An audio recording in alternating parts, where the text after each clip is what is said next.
So, a few days ago, I finished the Mageseeker, which means it's time to do a proper review. And let's talk about what the story of this game did to this universe, and let's talk about how well it stuck its landing. However, I know there is a lot of people who have not played the game or have not finished the game yet. So I will not mention any spoilers until the very end of the video, at which point I'll give you plenty of time to leave. But now, without further ado, let's dive into how good the Mageseeker really is. Of course, we should start with the one thing that matters the most in any video game: gameplay. This game heavily relies on fighting, and I'm glad to say that here you will find simple but surprisingly diverse combat system. Besides normal and heavy attacks simply being there for damage, light attacks can be used to quickly interrupt any spellcasting, and heavy attacks also break shields. This alone surprisingly carries the combat far, but then you have your chains, which have two uses. Either you use them to steal abilities or to dash to enemies. Later you also use them to gather keys to open doors and to even take down turrets. Stealing magic is a very fun core mechanic. In this game we are dealing with a system of elemental resistances. So besides the fact that every enemy is resistant to their own element, they are also weak to the opposite element. Or relative opposite. I'm not sure if the opposite of nature is air. But with this system, every time you run into enemies, you start looking for what elements are available to you. And you also start thinking about what elements the enemies are weak to. And you'll notice that oftentimes the Mageseekers are paired together with opposite elements. That's done on purpose, so that you can have fun with throwing their own spells in their faces with super effects. But it also tells you that the Mageseekers are horrible with their strategies. Also, you may notice that all of these elements are one massive reference to Elementalist Lux. Anyway, besides just stealing spells, later in the game you will also be able to store 4 of these stolen spells on your action bar. These stored spells are just copies of the spells that you stole somewhere during the combat. So by stealing abilities, you also unlock the ability to use them permanently. In other words, you really want to steal magic in this game. What's also cool is that the big bosses of this game also have their own abilities, but these can't be permanently unlocked. Still, if you are fighting bosses, you wanna try and steal their abilities because you might be surprised. On top of this, for each mission you can choose 2 mages to accompany you. They don't really appear on the mission with you, but they give you special combos. I believe the point of this system was to fill up your toolkit with all possible elements. Because you can put 4 spells onto your action bar, but you can also add 2 more elements into your basic combos, so that you can fill every gap and have every element possible for every opportunity. In practice though, you don't really need to do this. You can really just play with whatever elements you want and be totally fine. And I actually believe that the game should have allowed you to use every combo at all times, no matter who is accompanying you on your adventures. That might have made the combat system even better. But even without this, the combat system works, and it works really well. But it has 2 flaws. First of all, even though this game has a really fast-paced combat, you can't cancel your animations with your dodge. Meaning that if you attack, you can't dodge until the attack finished its animation. This is how combat works in games like Dark Souls. But there it works because the entire combat is a lot slower. It works that way to make you think about your every decision. But here, I believe it would be better if you were able to dodge whenever you see an incoming attack. It would certainly help with the flow. The other flaw is a bit more important. In order to use your chains, you have to hold your shift key or some button, I haven't really used the controller. And then you right click to steal magic or left click to dash to the enemy. This works fine, but I saw that a lot of people found these controls clunky. And mainly that's because if you want to target someone with your chains, you really have to point at them specifically to target them. In my opinion, the auto-lock feature on the chains should have a lot bigger range. Or in fact, it should always lock onto the closest enemy to your cursor. There were many times when I wanted to use one of the enemies to dash into safety, but I just couldn't target them in time in all the chaos. So overall, the combat is great, it is super fun once you get the hang of it, but at the beginning, it will take some time till you get used to it. Now, another thing that I need to mention is that I actually played this game on hard, even though it was my first playthrough. And yeah, I would highly recommend that. On hard, all the bosses are very satisfying. They are not too difficult, but you are still kinda turning this into a bit of a Souls game. Which is definitely not for everyone, but it does make you think about every decision you make in combat. However, I have to say that the game does get a little bit easier later on as you unlock all the different spells and you unlock all the different extra stats. Still, I actually highly recommend playing this game on hard even if it is your first playthrough. I had a blast. Now, to be fair, the game allows you to make the game even harder. Because after you choose hard mode, you also have the ability to tune your own health and damage as you wish. But all of those are for insane people, so I did the normal hard mode. Now, since I mentioned bosses, let's talk about those. There is a good variety of bosses and enemies in general, especially as they play into each other with the elements and the idea of stealing magic. However, you will notice that some bosses will start repeating, which is a shame, but at least the game is very clever about it. Every time you face a boss, which you have already faced before, they gain extra mechanics which transform the entire fight. What this does is that you may remember the boss mechanics from the previous fights, so the fight feels easy, but then you get thrown off by some extra things on top of it. So even though they are absolutely repeating bosses, it doesn't feel that bad. Although I have to say that this game has two storylines where I wish the end boss was actually a unique boss. Speaking of which, let's quickly talk about the mission table, which almost gave me some horrifying flashbacks.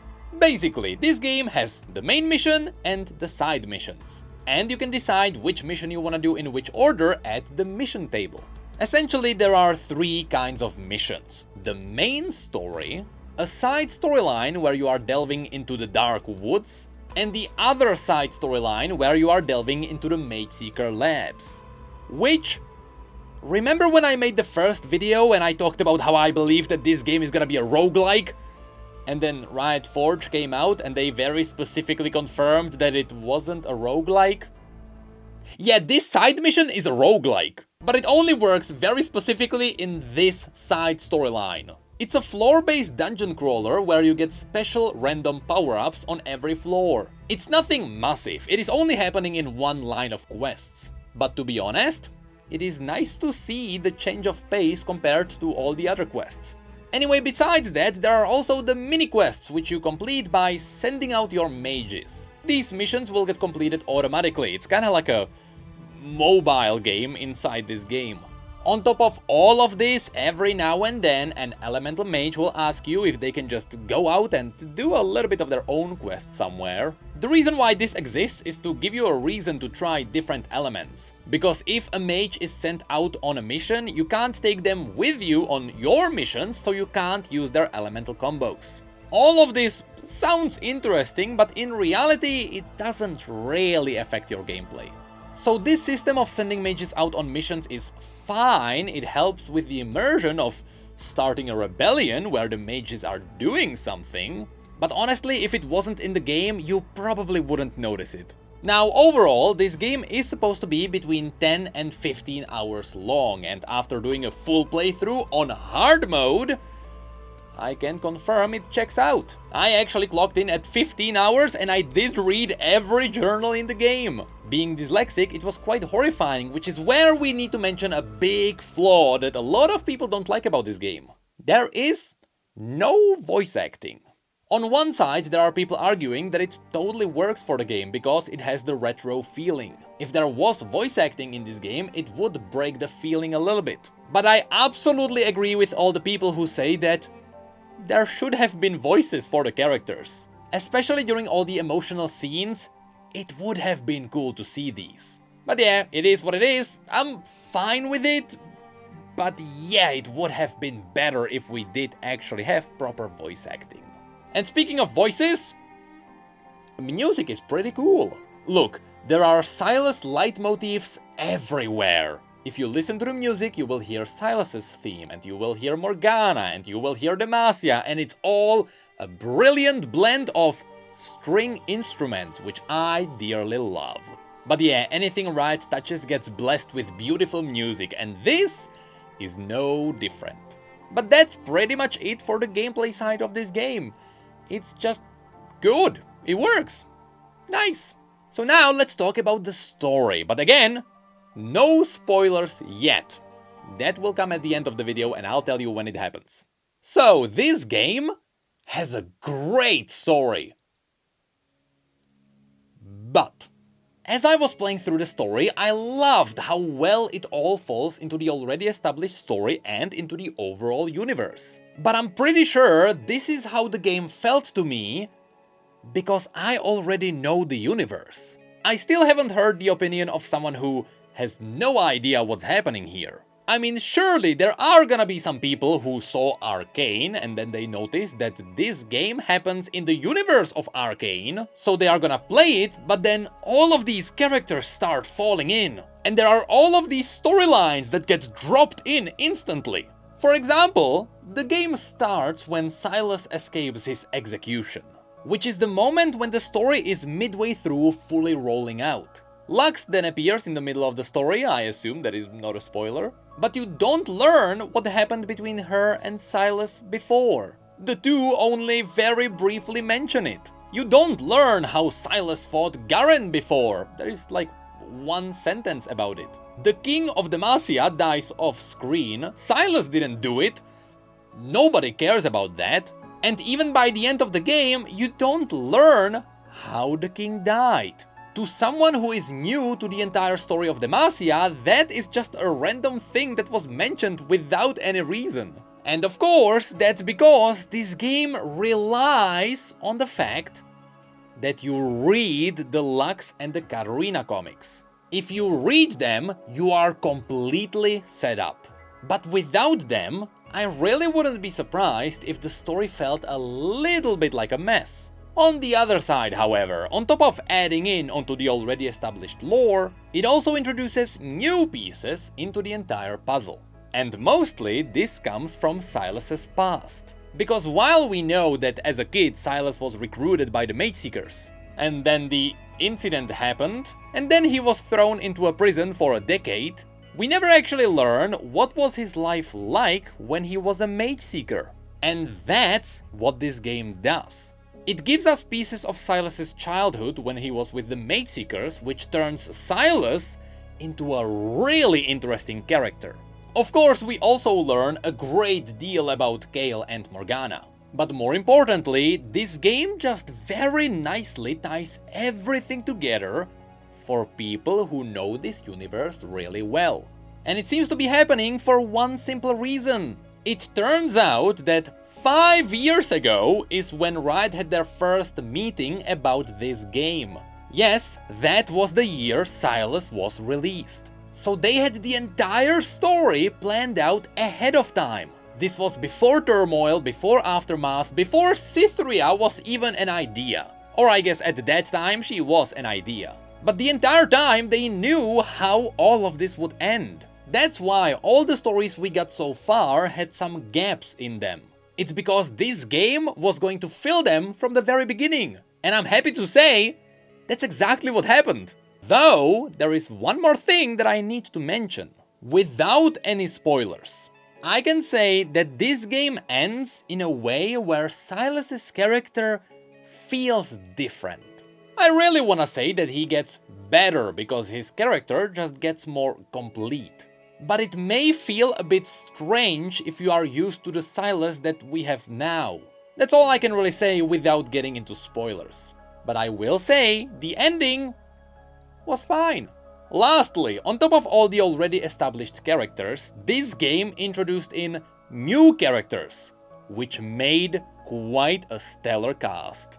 All of the new side characters are great. Again, no spoilers, but know that you are absolutely going to meet some new favorites. And yes, some of them could absolutely be turned into new amazing champions.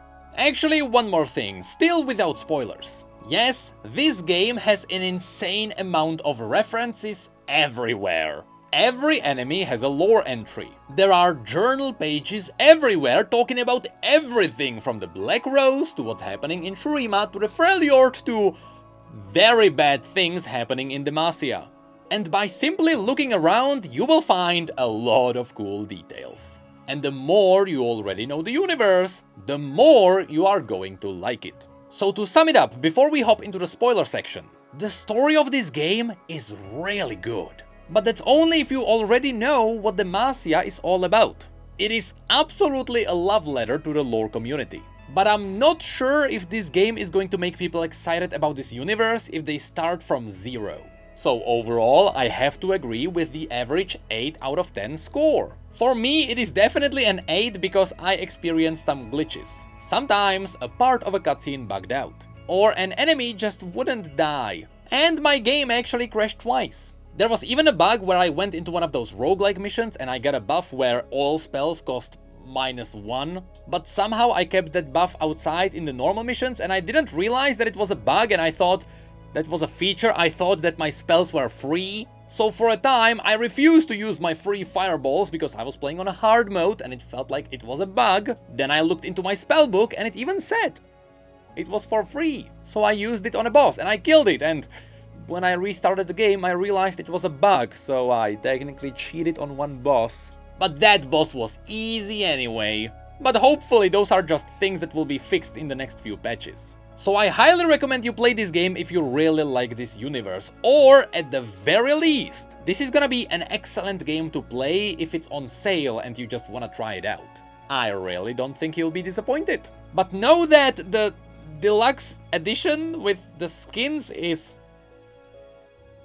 you don't have to get it. Just buy that one if you wanna support the developers. But now it is time to dive into spoilers. So flee now if you want.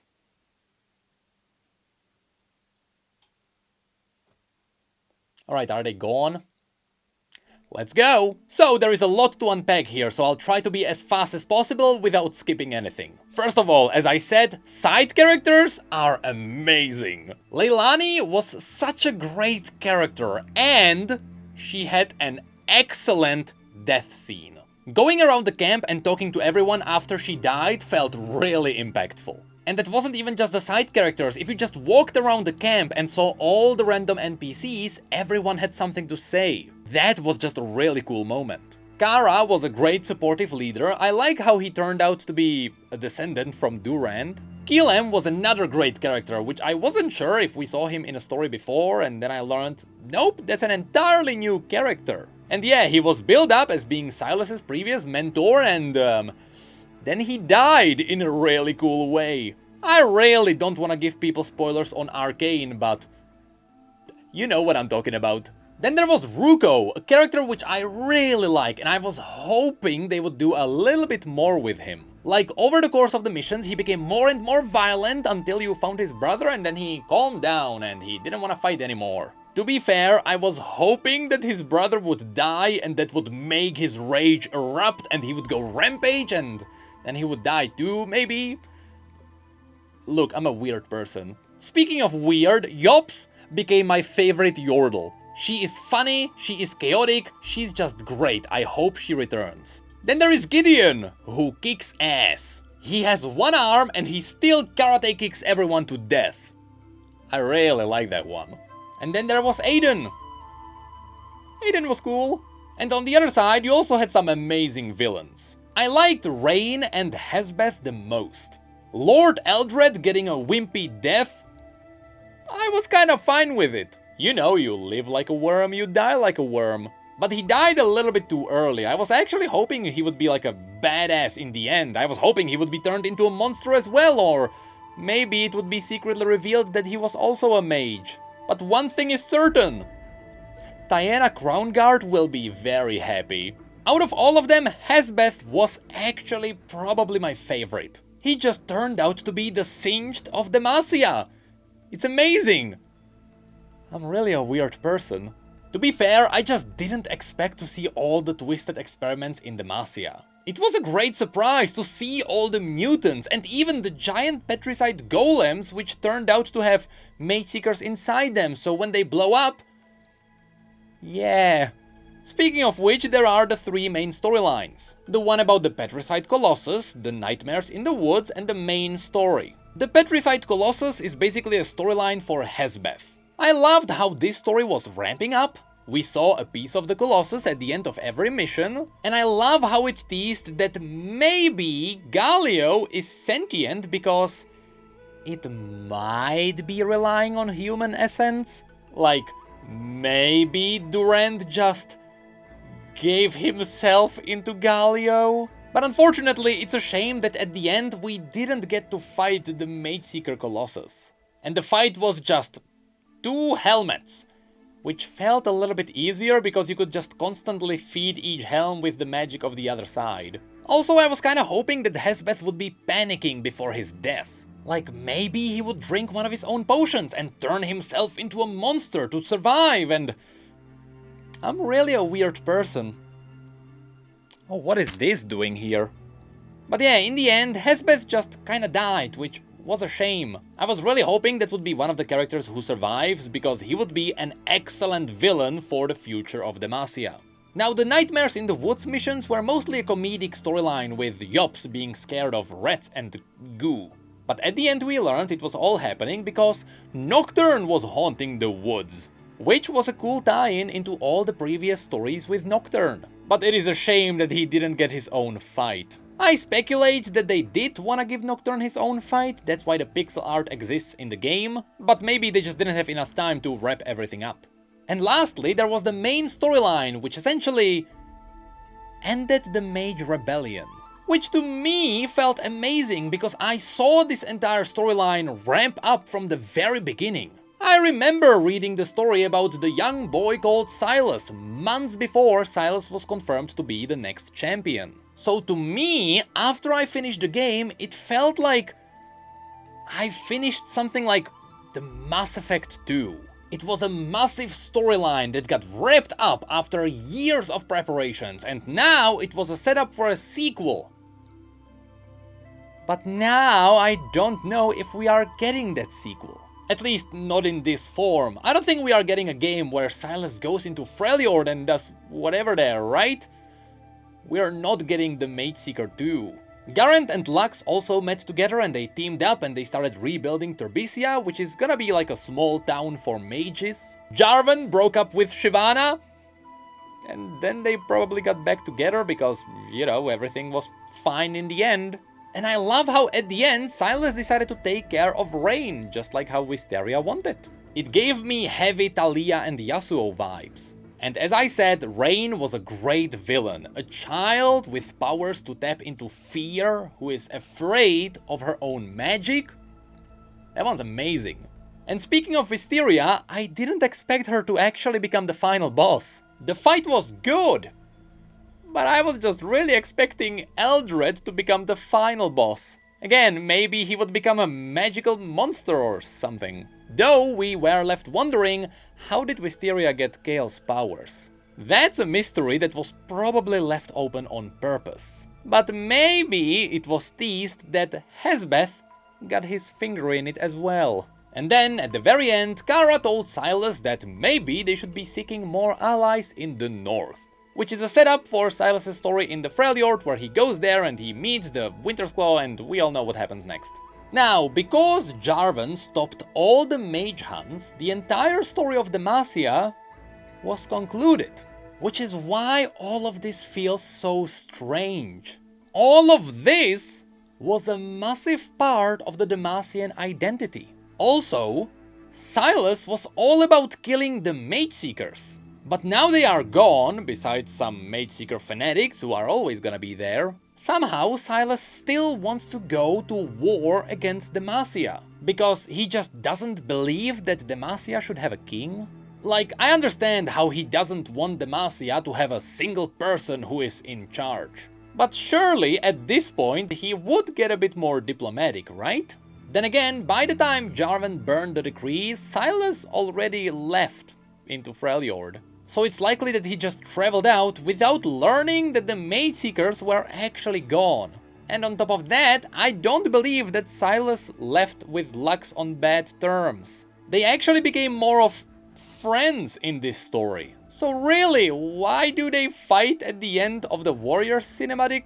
This is what I meant when I said that the story concluded in a way we didn't expect. It is great to see that the story concluded the way it did. But now we are missing more pieces that lead us into the present day, so we are still missing some stories every now and then. But I guess that's a problem for the future us, and not us right now, because if I learned anything, it is that it now makes so much sense why Vayne didn't even care about Poppy during the Ruination. Anyway, for now, I can confirm that this game was great. But it did have some bugs and some rough edges every now and then, and really, you should read the comics before you play this game. Which reminds me, there is a big reason why this game should be 2 out of 10. We didn't get to see the magical slug, I am very sad.